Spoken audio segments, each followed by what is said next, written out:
కుమారుడయ్యా ఆరుమాలల అందగడయ్యా పళనిగిరి కార్తికేయుడయ్యా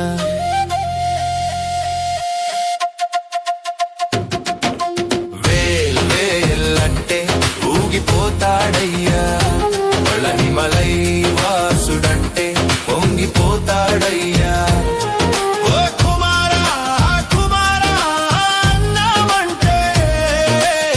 ఇంక మురిసిపోతాడయ్యా